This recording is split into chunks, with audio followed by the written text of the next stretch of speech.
For 4 days in June 1815, a small corner of the Belgian countryside became the focal point and crucible for the future of Europe. The Waterloo campaign would prove to be Napoleon's last, as the forces of France, Prussia, Britain, the Netherlands, Hanover, and Brunswick grappled in a frenetic struggle that could easily have gone either way. The broad brushstrokes of the story of the Waterloo campaign are well known. The battles at Quatre Bras, Ligny, Wavre, and Waterloo have cemented their places in the annals of history. The key figures are, in many cases, iconic names, lauded and denigrated in equal measure, criticised and commemorated. But how did it all unfold? This year, in the most ambitious coverage of the campaign ever attempted, we're going to be retelling the story as it unfolded, hour by hour. Across YouTube, social media, and here on the podcast, we're covering the events on the ground and from the air. This is Waterloo Hour by Hour, up next on the Napoleonic Wars pod.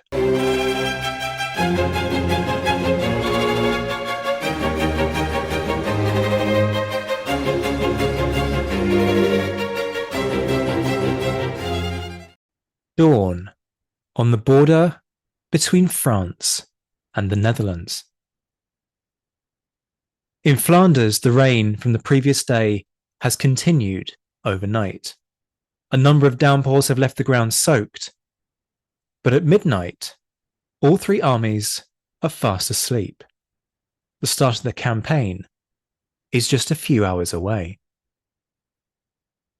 By 3 a.m., however, the French are on the move as they begin to cross the border into modern-day Belgium, aiming to cross the Somme at Charleroi. Troops have been up for at least an hour preparing to march, and Napoleon's final invasion has now begun. By 3:30 a.m., Emperor Napoleon Bonaparte sets out from Beaumont with his entourage, heading for the Belgian border. He's been up for approximately 30 minutes. It's thought and debated about the extent to which his poor health may have impacted the outcome of the campaign. But for the moment, all is motion. Napoleon needs to strike quickly and catch the Allies unaware. 4 a.m. and Napoleon's lightning-fast advance on Charleroi is already being held up as the messenger taking orders to General Vandamme falls from his horse and breaks his leg. Vandamme's troops are positioned in front of the rest of the French army. If they don't get out the way, they're going to hold up the advance. 4:30 a.m. on the 15th of June 1815, the first shots are fired. French troops attack the Prussian outpost of Zieten's First Corps. General Zieten immediately writes what will be the first of a series of letters to his commander Marshal Blücher, telling him of the attack. But whether or not this is a feint remains to be seen. 6:30 a.m. and the French pressure intensifies. Zieten again writes to his commander Marshal Blücher, informing him that Charleroi is likely to be threatened by the French attacks. He doesn't know how long he can hold back the French. 9 a.m. and Blücher receives Zieten's first letter, written in the very early hours at 4:30 a.m. of that morning. It relays Zieten's concerns over the early stages of that first French attack, but right now, nobody knows if this is a feint by Napoleon, aiming to distract the Allies before the main attack is launched elsewhere. To respond too hastily could lead to a fatal misstep. 10:45 a.m. and Zieten's second message that Charleroi is under threat now reaches Blücher. With the river Somme about to be crossed by the French, Blücher has to make a decision on how to respond, because delay, just like hastiness, could end up being fatal. After 15 minutes of deliberation, at 11 a.m., Blücher gives the orders to concentrate. The Prussian army must now gather with all speed. He decides to gather his forces in the region of Ligny, an area that had been heavily reconnoitred and had been decided upon as a congregation point long before the campaign began. The trouble was, it would take at least a day for the Prussians to gather. And even more concerningly, Blücher's allies, Wellington's Anglo-Dutch army, currently knows nothing. 12 o'clock on the 15th of June 1815, and with arrangements now well underway for his own army to concentrate, Blücher writes to the Prussian liaison at Wellington's headquarters, General Muffling, informing him of the French attack on Charleroi. But crucially, it's going to take time for those letters to arrive. 2 p.m. on the 15th of June, and the news is beginning to spread. In fact, by this point, it's reached one of Wellington's corps. Dutch Baron the Constant de Rebecque orders the Prince of Orange's corps to concentrate. He's taking the initiative in a decision that will be vital for the campaign's outcome. 3 o'clock on the 15th of June, and the French achieve a critical breakthrough, evicting the Prussians from Charleroi. The French army is now able to cross the Sambre River unopposed and begin its advance north, aiming for Brussels. Napoleon is stealing a march on the Allies.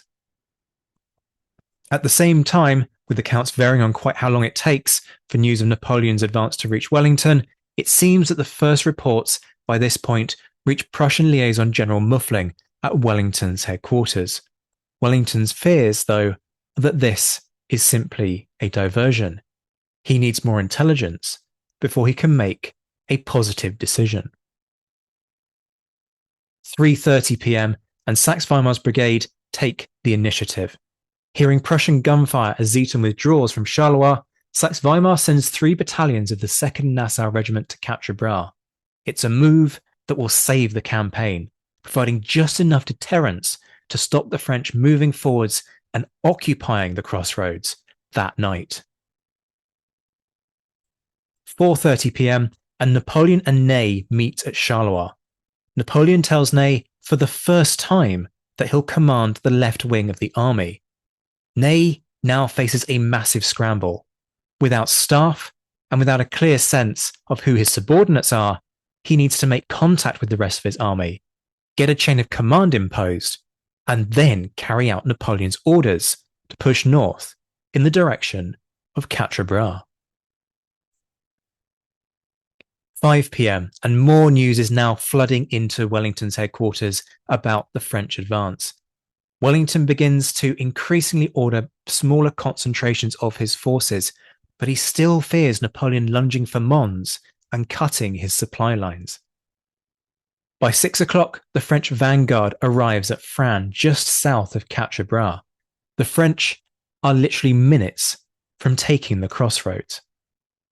15 minutes later, Saxe-Weimar's men arrive at Quatre Bras in the nick of time. The French guards, like cavalry under Lefebvre-Desnouettes, are pushing north. Though nobody knows it, the campaign hangs in the balance. Half an hour later, at 6:45 p.m, the French cavalry come within musket shot of the Quatre Bras crossroads, but in doing so, face intense fire from Saxe-Weimar's men, including 8 field guns. They pull back, but so intense has been the musketry that Saxe-Weimar finds that his men are down to just a few rounds a man. He writes to his superiors, urging them to send reinforcements, knowing that the French will try again the next day. 7:30 p.m, Lefebvre-Desnouettes reports back to Ney, who in turn feeds back to Napoleon. Ney hasn't been ordered to take the crossroads yet. In fact, he won't get those orders until 6 a.m. tomorrow. So it's not his fault that he fails to secure it on day 1. At 10 o'clock, the famous Duchess of Richmond's ball begins, despite growing rumours of the French advance. More news will arrive over the course of the ball, causing Wellington and the Prince of Orange to direct officers to return to their regiments. The Allies now face a frantic and sleepless night. Men will march through the darkness in a desperate bid to reach their respective concentration grounds. Napoleon has stolen a march on the Allies. It takes them a day to gather their forces, and already Napoleon is a day's march from Brussels, perilously close to dividing these two armies, which would enable him to encircle and destroy them in detail. For the Allies, the dawn will bring a desperate struggle to try and hold the line as they try to gather their reinforcements so that they can push back this French advance. For the French, the ability to win the campaign in the first 48 hours lies tantalizingly close. 7 a.m. on the 16th of June, 1815. The Prince of Orange arrives at the Quatre Bras crossroads, bringing with him troops to reinforce Blücher, who is camped in the area overnight. At present, there are just 6,500 Dutch and German troops in the region. At 9:30 a.m, Wellington arrives at the Quatre Bras crossroads, but after observing that everything is quiet, he rides to meet Marshal Blücher in order to discuss their strategy for the next stage of the campaign. At the same time, Marshal Ney, commanding the French at Quatre Bras, hesitates to attack. Looking at the undulating ground and seeing the cover that's offered by the Bossu wood over on the Allied right flank, he knows Wellington's style and fears that the Allied army may lie hidden. He's also struggling with the challenges of bringing together his army. Because he hadn't taken command of this wing of the force until the previous afternoon, it's taking him time to move his men up. The bulk of his force are still 2 hours away. Midday on the 16th of June, and Blücher and Wellington meet at a mill near Brie. Wellington promises to march to support Blücher, provided he isn't attacked at Quatre Bras. It's a continuation of the strategy that they'd agreed on before the campaign even began, that if they could, they would fight combined. It was a strategy born out of hard-won knowledge, as the Allies had finally discovered over 1813 and 1814 that the best way to defeat Napoleon was to overwhelm him with sheer weight of numbers. Blücher and Wellington shook hands as they parted. The next time that they would see each other, the Waterloo campaign would be over. 2 o'clock, and the French batteries begin to open fire at Quatre Bras. The next few hours could decide the fate of the campaign. Ney only needs to advance a few miles, and he would have succeeded in splitting the Allied armies, achieving Napoleon's core goal. 15 minutes later, Ney begins probing attacks on the Anglo-Dutch position at Quatre Bras, pushing Rey's corps north from Frasnes towards the farm of Guillaume, which sits to the south of the crossroads. At 2:30, Napoleon begins his attack on the Prussian position at Ligny. The Prussian front is a long one. He believes too long. He plans to bombard them before drawing in Blücher's reserves and then launching a decisive frontal assault. At Quatre Bras, Ney's troops begin their attack on Guillaume farm, an important forward position in the Anglo-Dutch line, a staging point from which they could strike at the crossroads. 3 o'clock, and the French are making significant progress at Quatre Bras, taking the farm of Guillaume. The Dutch had never planned for its defence and withdraw to the Bossu wood on their right, but now there is relatively little to stop the French advancing on the crossroads. So desperate is the situation that the Prince of Orange sends his men forwards in a desperate counterattack to try and retake Guillaume. It's a futile attempt, but it does buy the Allies some desperately needed time. 3:15, and at Ligny, Napoleon attacks the Prussian positions at the town of Ligny and at Saint-Amand, trying to draw in the Prussian reserves before he launches that decisive main attack later in the day. 3:30 p.m, and at the vital moment at Quatre Bras, as the French prepare for what they expect to be the final assault on the crossroads, Picton arrives with urgently needed reinforcements. Wellington by now has also returned to take personal command of the battle. Over at Ligny, at Saint-Amand, the Prussian right centre of their line, the Westphalian land their rout after losing their leader. The French begin to move in. By 4 p.m., bitter house-to-house fighting has erupted in the town of Ligny itself, as the French and Prussians fight for every inch of the town. The momentum swings back and forth repeatedly throughout the day. 4:15 p.m., Blücher is not sitting idly at Ligny, and he attempts to launch a flanking attack on the French left, but the inexperienced Landwehr outrun their support and are ambushed by the French, leading to the attack crumpling. 4:30, and at Quatre Bras, Ney sends forward a strong cavalry force trying to break the Anglo-Dutch army before more of their reinforcements can arrive. At the same time, crucially, he hears that his own reinforcements, a corps under General d'Erlon, have been summoned to Ligny.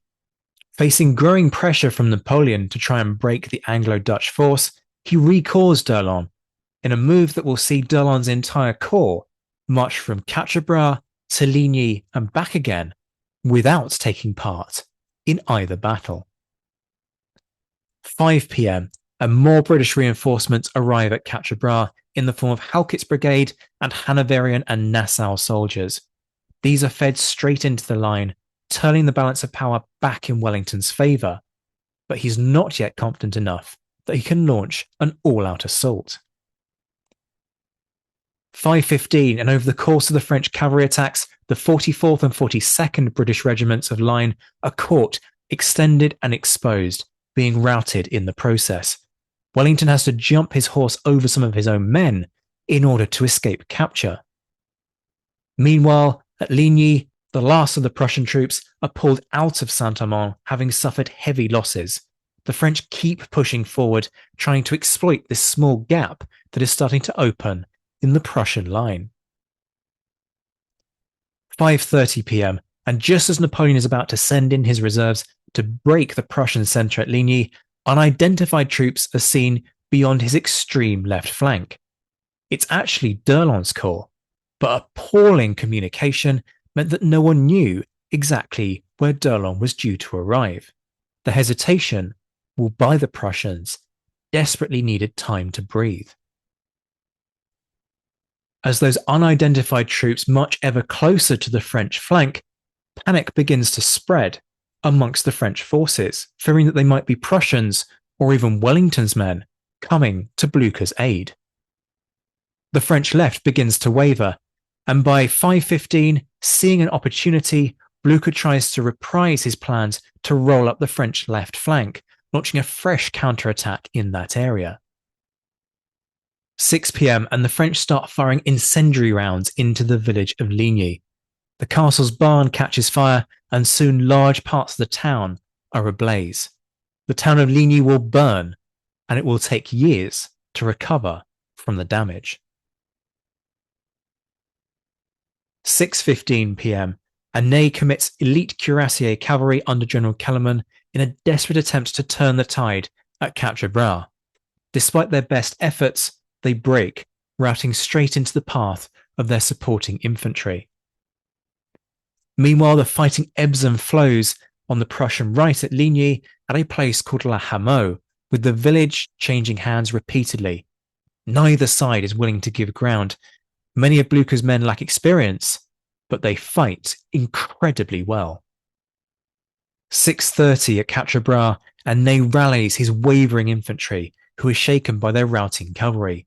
He tries to launch one final attack, but this is doomed to failure. Meanwhile at Ligny, Napoleon learns that the mysterious troops he'd observed an hour ago are actually d'Erlon's corps, but they had already turned around and were marching back to Quatre Bras. They will play no part in either battle. 6:45, and frustrated by the delay caused by d'Erlon's unexpected and unannounced arrival, Napoleon sends his elite Imperial Guard into Ligny to break through the Prussian centre. These veteran troops are the best in his army and are undefeated. 7 p.m. at Quatre Bras, and Maitland arrives with more reinforcements for Wellington. Now able to go on the offensive, the Guards are sent to retake the Bois de Bossu, whilst Halkett's men push towards and take Guillaucourt. 7:15 p.m, and at Ligny, the crisis moment has arrived. After hours of fighting, The town of Ligny falls to the French. The Prussian centre is buckling. Napoleon is on the cusp of fulfilling his plans of dividing and beating his enemies less than 48 hours into the campaign. 7:30 p.m., and seeing his army about to be routed, Blücher leads a cavalry charge to hold back the advancing French, buying his men time to withdraw in an orderly fashion. His horse is killed in the action, and Blücher effectively goes missing, being ridden over by his own cavalry. He's assumed to be dead. 8 p.m. on the 16th of June, and the Prussian staff begin to pull the entire army back, knowing that the battle is lost. The fate of the campaign depends on the decisions that they will make over the course of the next few hours. The Prussian staff meet to discuss their next move, and General Gneisenau will make a crucial decision. Despite a preference for withdrawing towards Liège, he continues to pull back in line with what he knows would have been Blücher's orders, towards Wavre, staying parallel with the Anglo-Dutch force. It's a move that opens up far more possibilities for the two forces to support each other in the coming days. At 10:15, a messenger is sent to Wellington, informing him that the Prussians have been beaten but are pulling back to Wavre. Unfortunately for him, he is shot en route by the French. Wellington has no idea what has happened. So by sunset on the 16th of June 1815, it looks as though Napoleon is still within reach of achieving his goals. The Prussians have been beaten, though he doesn't know quite how thoroughly. And as for Wellington, Wellington is a sitting duck. He has no idea that the Prussians have pulled back and thinks that he can go on the offensive the next day. How quickly Napoleon can exploit this advantage will determine the success of the campaign and the survival prospects of his empire. But in the early hours of the 17th of June, a small glimmer of optimism seeps into the Prussian army. Blücher has been saved by one of his junior staff officers. Hailing down a nearby trooper, they put Blücher on the trooper's horse and sent him back towards Prussian headquarters, escaping capture from the French and enabling him to receive treatment for his bruises at a farm. He's in his early 70s. By 1 o'clock, in good spirits and rubbed down with a mixture of rhubarb and garlic to treat his bruised body, Blücher meets with his chief of staff Gneisenau and confirms what Gneisenau had already put into motion, that the Prussian army would concentrate on Wavre over the course of the following day. 2 a.m., and with Blücher's orders confirmed, the Prussians start the withdrawal to Wavre in earnest. Their movement keeps the campaign alive, eventually allowing Wellington to fight at Waterloo, whilst the Prussians march to join him. 7 a.m., and finally Wellington hears of the Prussian defeat and, crucially, of Blücher's plans. He therefore starts his own preparations for a withdrawal in good order over the course of the morning, in order to take up position at Mont Saint-Jean. 8 a.m., and far too late, communication passes between Ney and Soult, Napoleon's chief of staff, about the Emperor's success at Ligny. Ney is told to attack the British and try and pin them in place, and if needs be, Napoleon agrees to march to support. But at this point, he hasn't worked out that Wellington is a sitting duck. 9:30 a.m. on the 17th of June, and Napoleon inspects the Ligny battlefield, whilst his men are resupplied with ammunition and the wounded are treated. He's often criticised for the fact that he was not more active whilst Wellington was still at Quatre Bras. 10:30 a.m. and Wellington's infantry begin to withdraw north to Mont Saint-Jean. They still haven't been attacked by Ney, meaning that the bulk of the army can slip away unmolested. They face only a fairly short march to Mont Saint-Jean. 2:30 p.m. and Napoleon finally arrives at Quatre Bras, where all is quiet. But the Allies have more or less slipped away. He finds only a covering force of Allied cavalry and artillery. The heavens promptly open, hampering French attempts to pursue as they clash with the Allied cavalry screen. 3 p.m. and Wellington receives definitive word from Blücher that no matter what, he will send at least some of his army to support Wellington, provided Wellington stands long enough at Mont Saint-Jean. The Allied strategy is beginning to come together. 5 p.m. and Wellington's army deploys at the Mont Saint-Jean ridge. It's a strong position with forward bases anchoring it at Hougoumont, La Haye-Saint and Papelotte. Wellington fears that a flanking attack on his right might roll up his entire position though, and therefore puts much of his troops into that section of the field, with another strong force even further to the west, away from the battlefield. At 6:30 p.m, the French advance guards reach La Belle Alliance about a mile to the south of Wellington's position, where they're met with Allied artillery fire. The rest of the French army are still hours away, their progress being hampered by heavy rain. Napoleon immediately calls off the pursuit.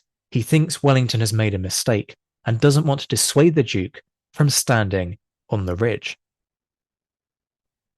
He will spend the night at the farm of La Caillou, a few miles to the south. 11 p.m. on the 17th of June, 1815. The Prussian army finishes concentrating at Wavre, having pulled men back behind the River Diehl. Thielmann's Third Corps will be left to cover the Prussian rear when they march to Waterloo the next day. But even at this point, the Allied strategy is not firmly in place. Definitive commitments are still yet to be made. It's only over the course of the coming hours that Wellington will make a definitive decision to stand and fight at Waterloo. Neither side has got much sleep over the night of the 17th to the 18th of June. At 1 a.m, Napoleon had established his headquarters at Caillou Farm, now a museum, as the rain continued. At 3:30 a.m, Wellington, who is spending the night at an inn in Waterloo, which is now the Musée Wellington, gets confirmation that the Prussians are coming and commits to standing and fighting at Waterloo over the course of the following day.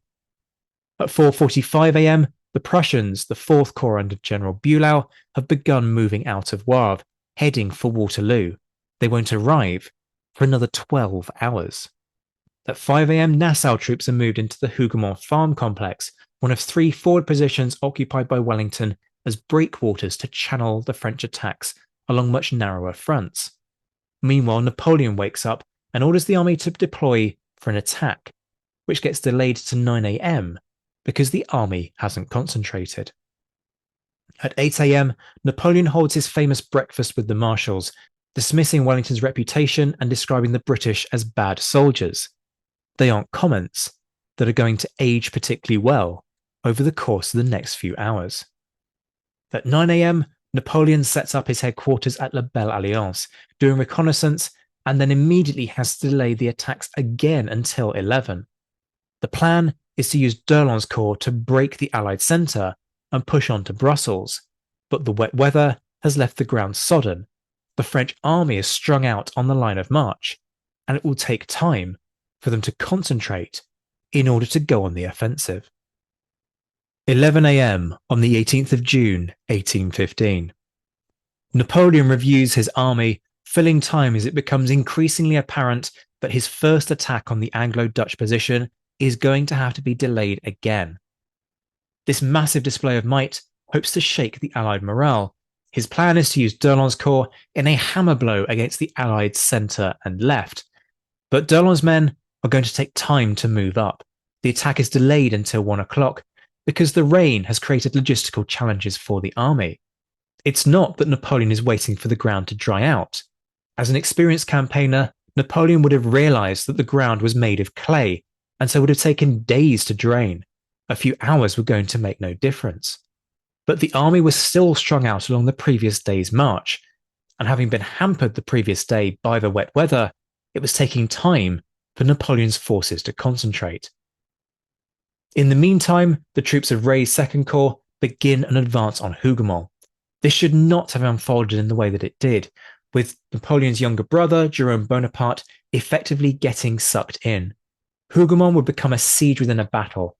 A huge complex, much larger than the one we see today, was garrisoned by a multinational force, most famously containing guards from the British Army, but also consisting of Nassau troops and troops of other nations. Midday on the 18th of June 1815. At the farm of Hougoumont, a crisis unfolds. A group of French soldiers under the command of Sous-Lieutenant Legros, known as the L'Enforceur, the Smasher, managed to find their way into the rear of Hougoumont through a gate. British guardsmen under the command of Lieutenant Colonel James MacDonald forced the gate shut, trapping and killing Legros' men. Although the immediate crisis is averted, Hougoumont remains under constant fire from French skirmishers. There will be more French break-ins over the course of the day. Meanwhile, Van Bylen's Netherlands Brigade are ordered to retire off the forward slope of the Allied ridge, where they're exposed to cannon fire. They are told to regroup on Picton's 5th Division. Further to the east, French cavalry capture a Prussian scout at Saint-Lambert, to the east of the battlefield, who warns them of Bulow's approach. The cat is now out of the bag. Napoleon knows that the Prussians are coming, and the clock is well and truly ticking.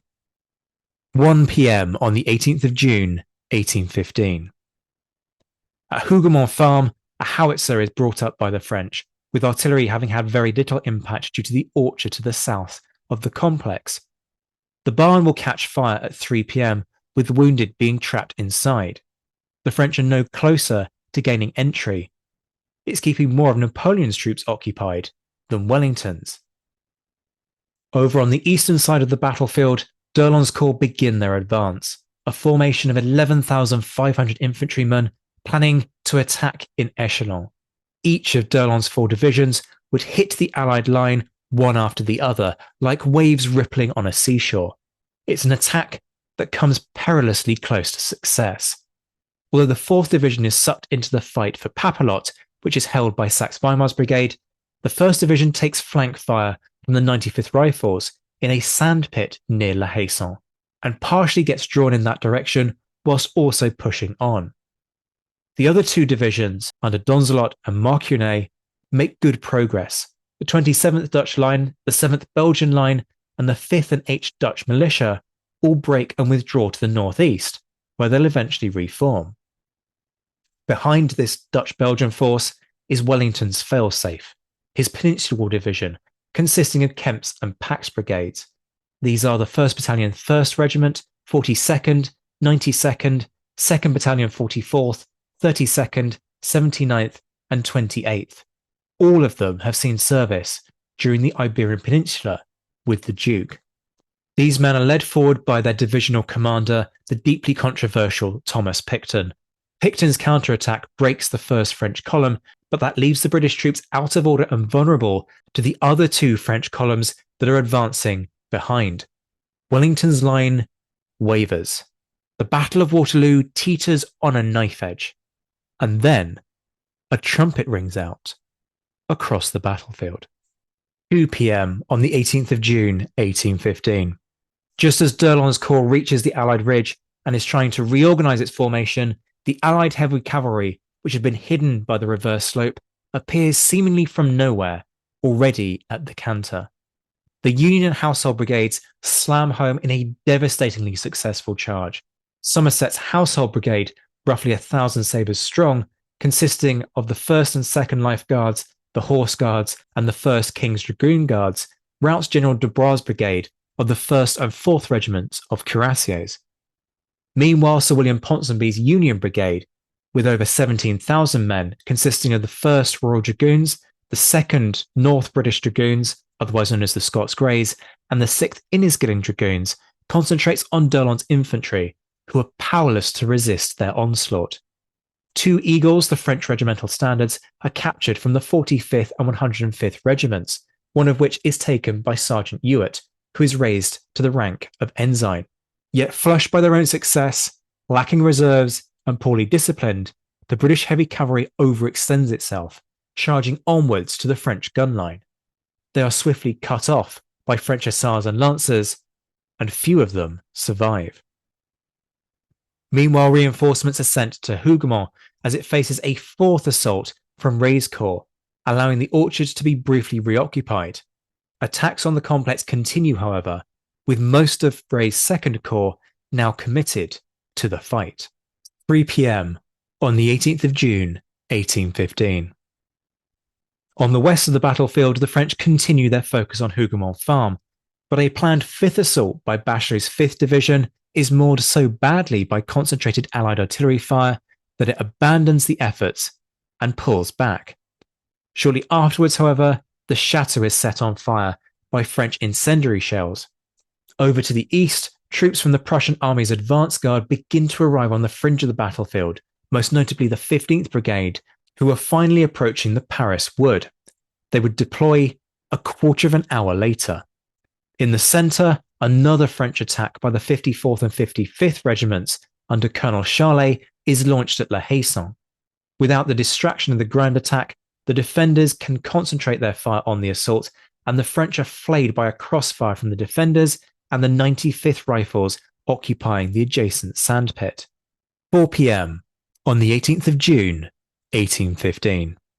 Ney orders an assault with 10 regiments of the French cavalry on Wellington's right.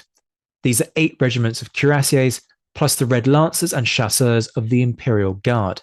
Although it's claimed that Ney saw Wellington's army retreating, it's more likely that this was a diversion, whilst French reinforcements were moved up, ready to attack Wellington's left.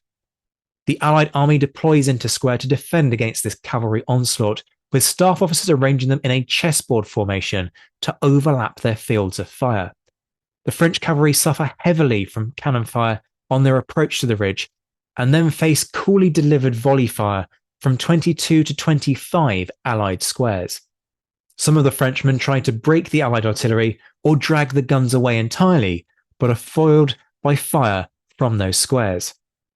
Attacks continue at Hougoumont and La Haye-Saint, with Pegot's brigade from Duret's division being brought in to support attacks in the centre. At Wavre, French artillery now opens fire on the Prussian rearguard, consisting of the 3rd Corps under Thielmann. The Prussians have 15,000 troops facing Grouchy's 30,000, but they're defending the line of a river, giving their lower numbers some parity, if not an advantage. As it moves to attack Wellington's right, Lebeau's 6th Corps is attacked by Prussian units beginning to move on the battlefield from the Bois de Paris, stalling the planned French assault on Wellington's line. 5 p.m. on the 18th of June, 1815. Ammunition is now starting to run out for the defenders of La Haye-Saint. The pleas of the officer in command at La Haye-Saint, George Bering, for more ammunition go unanswered, but 200 men from the 1st Battalion 2nd Nassau Regiment, who earlier in the day had been in the Hougoumont Wood, arrive to reinforce the garrison. The French try to set fire to the barn, and Bering orders his men to use camp kettles to extinguish it, using water from the pond. Part of Rey's 2nd Corps is sent to try and support Ney's cavalry attacks, as it's finally recognised that the French cannot get the job done alone. But it's too little, too late, and there is no coordination. Wellington, in the meantime, rides between the squares, boosting the morale of his troops. Over to the east, more Prussian troops are beginning to arrive at Plancenoit. The 14th and 16th Prussian brigades are thrown into the town. 3 out of every 4 men in this force are raw militia troops, inexperienced and badly suited to the street fighting that follows. Meanwhile, the 13th and 15th brigades are deployed north and south of the 14th and 16th, and within half an hour, Tippelkirch's 5th Brigade from 2nd Corps will be hard on their heels. Prussian pressure is beginning to encircle the French right flank. 6,000 troops are committed to the fight to Plancenoit, only to be driven out by the young guard of Napoleon's Imperial Guard. The battle continues to teeter on a knife edge, but Napoleon is starting to run out of options. 6 o'clock on the 18th of June, 1815. General Perche arrives with the 2nd Prussian Corps. His men are used to support Bulow's attack as the fight for Plancenoit continues to intensify. In the centre, the French finally capture La Haye-Saint after a desperate defence from the King's German Legion, who have exhausted all of their ammunition. This allows the French to post cannon close to the Allied ridge. Ney asks for reinforcements from Napoleon for a final assault on the Allied centre, but none are forthcoming from the Emperor. On the Allied side, Colonel Ompteder's brigade are ordered forward by the Prince of Orange to retake La Haye-Saint. Ordered to deploy in line and not column of companies as Ompteder wanted, they are decimated by French cavalry. And to the west, the struggle for Hougoumont continues. The French are in possession of the southern wood, and the orchard has changed hands several times, but the buildings continue to be strongly defended by British foot guards and Nassauers. 7 p.m. on the 18th of June, 1815. Lambert's 10th Brigade is sacrificed to hold the centre. Forced to stay in square because of the French threat of cavalry, they present a prime target for French artillery, with the 27th Innisgillings, in particular, dying in square, losing 68% of their fighting strength. To the east, von Zuyten's corps arrives at Papelotte on Wellington's left, allowing him to redeploy his units from that part of the battlefield. The Allied centre is reinforced with Chassey's 3rd Netherlands Division and troops from the Brunswick Corps, ensuring that the sacrifice of the 10th Brigade isn't entirely in vain. Meanwhile at Wavre, Grouchy continues to fight Thielmann's 3rd Corps, finally crossing the river at Le Mal. He tries to rush troops back north to Biège and Wavre itself to turn the Prussian flank, but they won't arrive before nightfall. At 7:30 p.m. on the 18th of June 1815, Napoleon made his last roll of the dice in the Battle of Waterloo. With Prussian troops bearing down on his army from the east, he launched an all-or-nothing attack on the Anglo-Dutch line, hoping that the forces he'd deployed at Plancenoit on his right could hold off the Prussian advance just long enough to snatch victory from the jaws of defeat. The Imperial Guard, Napoleon's elite troops, were therefore ordered forward to smash their way through the Allied lines. They moved up in 3 waves, the first of which struck right here. Marching through the area now occupied by the Lion's Mound and then deploying out to the left, the first wave consisted of 2 battalions each of the 3rd and 4th Chasseurs. The 4 Chasseurs found their path blocked by Maitland's brigade right here. As guard faced guard, it is claimed that Wellington either shouted, "Up guards and at 'em," which doesn't sound very Wellingtonian, or "Now Maitland, now's your time," which at least fits his character much better. Having previously been told to lie flat on the ground, the British Guards now stood, fired a volley, and charged forward with the bayonet, breaking the 4th Chasseurs. Meanwhile, 3rd Chasseurs had been making better headway against Halkett's men, who were slowly giving ground in the face of an exchange of musket fire. But when Kramer's battery from the Chassey's 3rd Dutch Belgian Division opened fired, many of the Chasseur officers were killed. Seeing their colleagues break, here the 4th Chasseurs being forced back by the British Guard, they prudently decided to fall back. With this fragile line barely having held in the face of the onslaught of the Imperial Guard, Wellington looked over his left shoulder towards the crossroads in the centre of his position. That's where a second wave of Imperial Guard attacks was hitting home. To his horror, he saw his coalition teetering on the brink of crumbling before his very eyes. Just as the first wave of Imperial Guard was being forced back on the land the far side of the Lion's Mound, the second wave struck the Allied ridge here, just to the west of La Haye-Saint. Here, 2nd Battalion 1st Grenadiers, 4th Grenadiers and 2nd Battalion 2nd Grenadiers of the Imperial Guard found themselves facing Kielmansegger's Hanoverian troops and Wincke's Landwehr. These troops were essentially a form of militia, and in the face of some of Napoleon's best troops, it's unsurprising that they gave ground, with Kielmansegger's men breaking. Yet as Wincke's men tried to retreat, they ran straight into a wall of horseflesh. The British light cavalry had formed up behind them, sabres drawn, blocking their path, threatening them and trying to force the Hanoverians to stand and fight, desperate to prevent the Allied line from crumbling. With the Allies on the cusp of coming to blows, the Allied line was in danger not just of breaking apart, the coalition itself was at risk of unravelling as well. In the nick of time, Kramer's artillery, which had played such a key role in pushing back the first wave of guard, turned their guns on this second wave, inflicting huge losses upon the French. As they did so, Chassey called up his 1st Brigade of Dutch Belgians, the 2nd Line, the 35th Jaegers, the 4th, the 6th, the 17th and the 19th Militia. It wasn't the most promising combination. Militia weren't exactly elite troops, But these reserves were thrown straight into the fray and ordered to charge. With just 3 battalions to try and fend off an entire brigade, the Grenadiers decided to beat a hasty retreat. 2 waves of Napoleon's elite troops had now been forced back by a multinational force of British and Dutch Belgian troops. But a 3rd wave was bearing down on the disordered British Guards Brigade, and the danger was far from over. Wellington's Anglo-Dutch force had seen off 2 waves of Napoleon's elite Imperial Guard here at Waterloo in the evening of the 18th of June, but as the light began to fade, a lingering threat of French victory continued to dog the Allies. In order to see off the first wave of Imperial Guard from the area of the Lion's Mound, Maitland's Guards Brigade had charged down the slope with the bayonet. That meant that they were vulnerable because in the valley below, a 3rd wave was bearing down on the Allied ridge. Initially intended as a tactical reserve for the first 2 waves, this consisted of the 2nd Battalion, 3rd Grenadiers, and the 2nd Battalion, 2nd Chasseurs. With Maitland's men now out of order and needing time to reform and return to the security of the Allied ridge, the Guards were sitting ducks.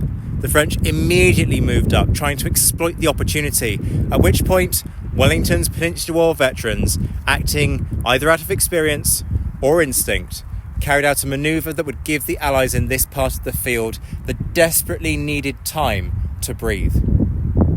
Without any orders whatsoever, Adams' brigade, consisting entirely of Peninsula War veterans, the 2nd and 3rd Battalions of the 95th Rifles, the 52nd Regiment and the 71st, swung out from the Allied line, threatening to flank the 3rd wave of Imperial Guard as they surged up the hill. With a backbone of experienced Peninsula War veterans no doubt steadying the nerves of Adams' men, they fired a series of volleys and charged, pushing the French back down the hill. The last of Napoleon's Imperial Guard had been beaten, but Adams' men weren't done.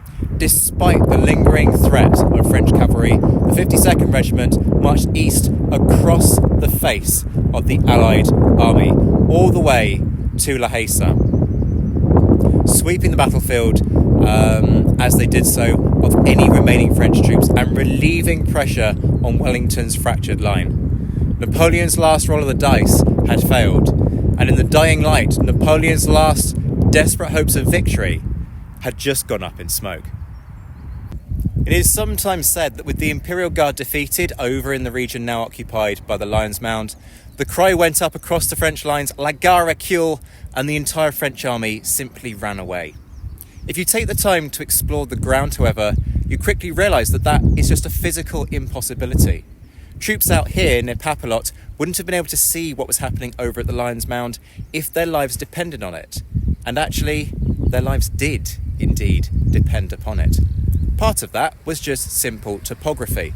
To see the Imperial Guard retreating, you'd need to see through the dips and folds of this landscape in the fading evening light.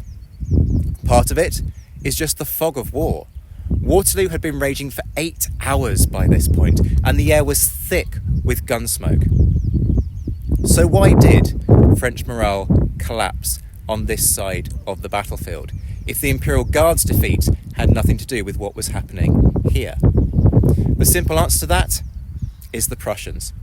For just as Wellington's men managed to push back the Imperial Guard, Blücher's men achieved 2 critical breakthroughs. One was over at Plancenoit, where, reserves expended, the French were forced out for the final time by Bulow's 4th Corps, supported by Persh's 2nd Corps. The other was here at Papelotte, where, after having held out all day, Saxe-Weimar's brigade had finally been forced to withdraw by Durott's 4th Division. Yet no sooner had the French moved into Papelotte than they themselves came under attack. Zieten's 1st Corps had taken a different route to the rest of the Prussian army and now dropped down onto the battlefield from the north. Caught completely off guard, Durott's men were forced backwards, allowing Zieten to march straight for La Belle Alliance, the French command headquarters. Facing Allied advances on 3 sides, to their front, here at Papelotte, and over at Plancenoit, Napoleon's line crumpled like a paper bag. The Battle of Waterloo was over, and Napoleon had just lost his final battle. Did you enjoy this episode? Be sure to subscribe so that you can find your way back to us. If you want to stay up to date with all the latest news, sign up to our mailing list. The link is in the description. And don't forget that you can enjoy early access, exclusive episodes, online courses, and much more on Patreon. The link is in the description. And if you're looking for personalized merch for the Napoleonic nerd in your life, drop us a line on social media and we can design something for you. Shout outs to our patrons who, at the time of recording in early June 2025, were in the mentioned in dispatches tier: Brendan Teeling, Beatrice de Graaf, Lynn Dawson, Jim Deary, Josh Keeney, Colin Fieldhouse, Jim Getz, Jeff Maple, Robin Brasher, Indiana Fats, Stephen Gillen, Hugh Brennan, Alistair Campbell-Grieve, Andy Meakin, Mark Anscombe, Rob Coughlin, Bruins Girl, Noah Fink, Miles Reedy, Nick Overland, Graham Goodwin, Chris Pramas, Anthony Gumbel, Anonymous American, James Fluick, Natasha Hobday, Rod Schwager, Chris Kimball, Gary Dennis, Ted Andrews, Richard Anderson, Arthur Forgy, Sam Moore, Wyatt Pollock, Joe Ayres, Darla Vincent, Peter Findlay, Giovanni, Steve Gillen, Jean-Baptiste Van Merlen, Daniel Friedman, Neil Reed, Jonathan Willits, Wojciech Stefanovic, Simon Weathers, and Zach Johnson. The Admirals: Ian Harding, John Haynes, Mike Guest, Rachel Stark, Mark Duckers, David Priest, Graham Callister, Sean Sullivan, Stephen Ashworth, Reto the Sci-Fi Fan, Tim Day, Jason Morn, and Tim Pritchard. The Chiefs of Staff: David Maxwell and Adam Coslin, the Marshals: Ryan Diamond and JC Kaiser, and the Legion de Scholars: Kate Wilcombe, Clemens Beman, Dan Hazelwood, and Bob Burnham. Not forgetting in the Crown Yourself tier, Emperor of the First French Empire Todd Campbell, and Duke of Wellington Laird Campbell. We'll be back very soon, but until then, this has been the Napoleonic Wars Pod. On behalf of myself, Liam, Luke, and Josh, take care of yourselves, folks, stay well, and as always, thank you for listening.